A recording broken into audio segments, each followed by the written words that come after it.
nó bây giờ biết tôi học của chỉ thấy của mình hợp lý nữa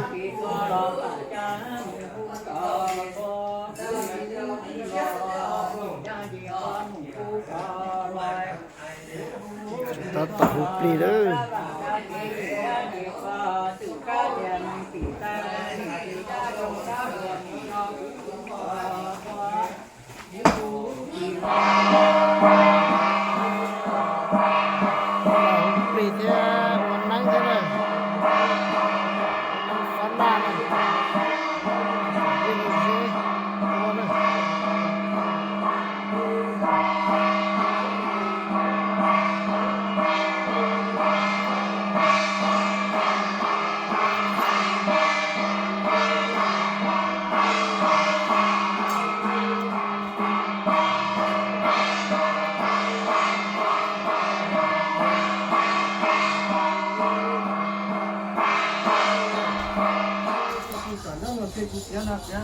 可以说是说我兄弟看不到个啊，那他就买过去嘛，对吗？我这讲啊，对吧？我那古节那是节比主管，那种都是节比给干，要么是古节那节，哦，得把要得把那这些木头那东西给干，这经常么去搞了。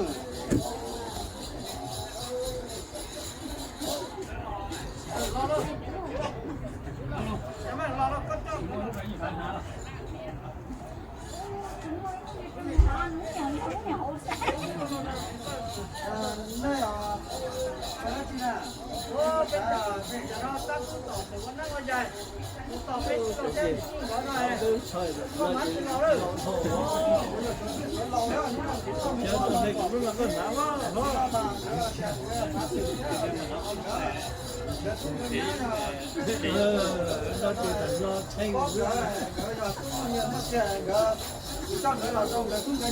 哦，有一个的。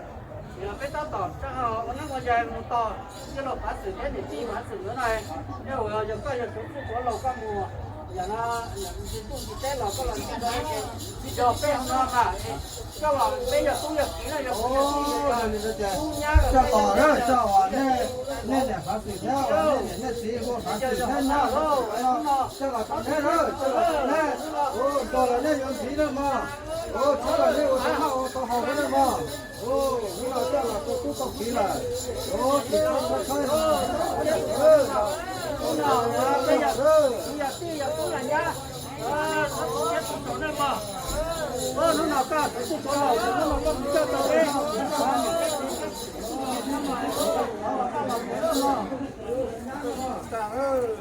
这是哪个地方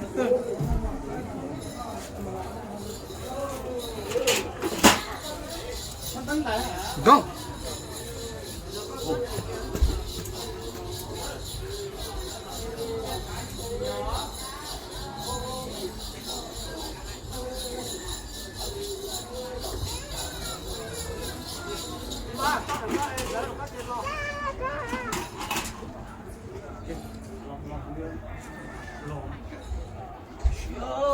Lọt tía,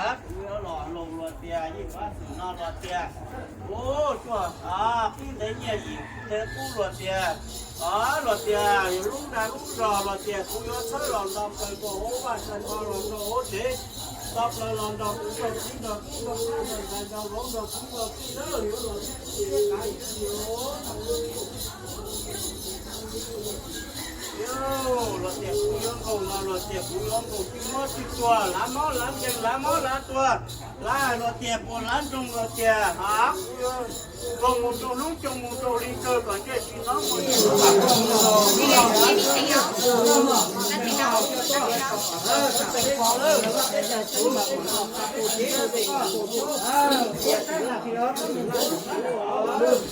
nó là cái gì kia chia nó có cái này cái gì nó là có hậu mà rồi thì là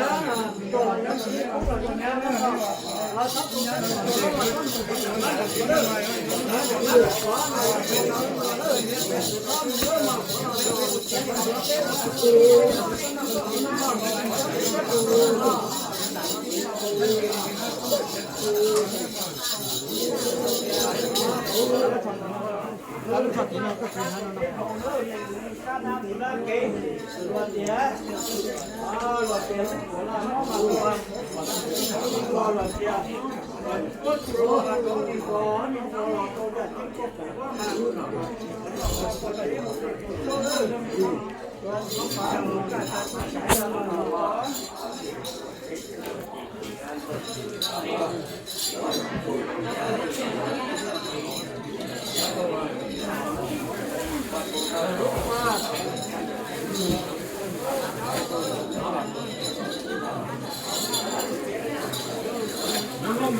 ta là chỉ đi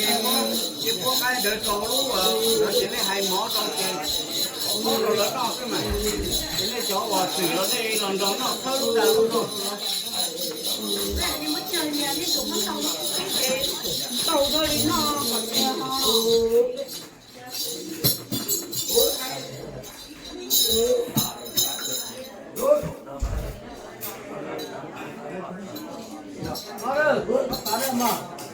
hôm nào ở mà nó chỉ dạy các một số có một số có là số có để cho số có là không mà một số là nó cho có cái nha là một đó mà cái là sản xuất cái gì đó cái gì đó nó có nó mà cái gì đó bắt đầu nó nó phá nó mà bắt đầu nó rồi chỉ nó đùa nó mà nó là cái một cái cái nó có nó mà ya cũng là cái đó nó là những gì đó mà nó cũng rất số đó mà nó là cái chuyện nó là nó là nó là cái một cái gì nó có nó mà nó phá nó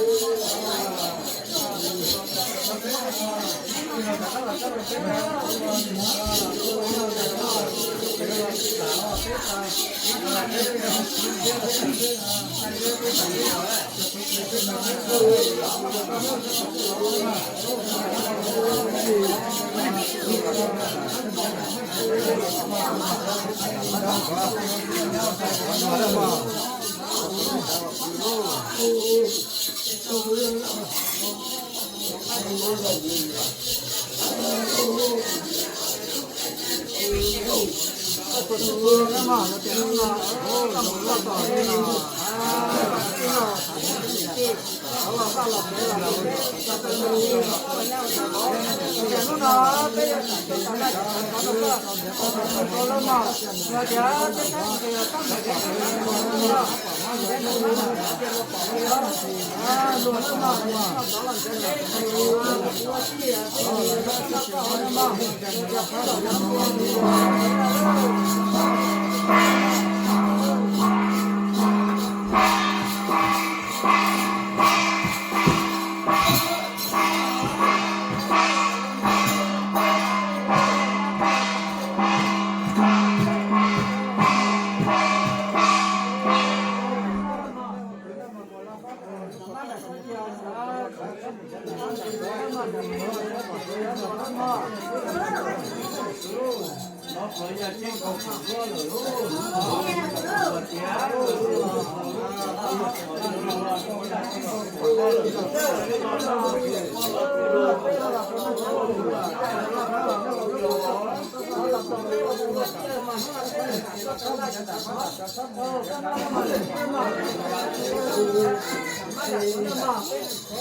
nên sao đồ lớn nọ thế này đồ lớn nọ thế hả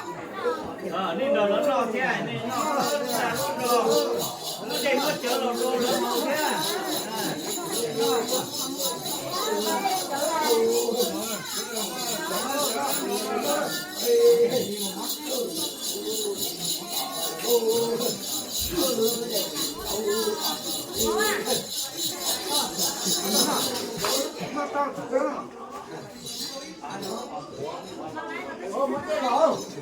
bỏ đấy là má đấy này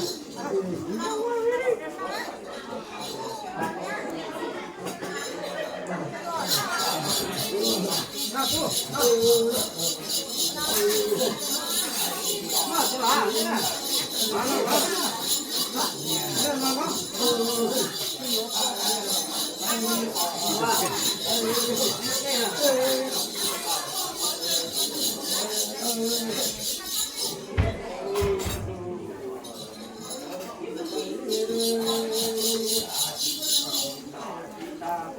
subscribe cho kênh Ghiền Mì Gõ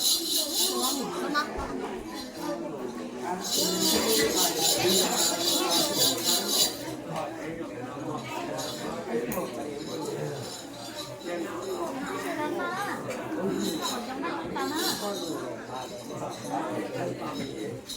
hấp dẫn.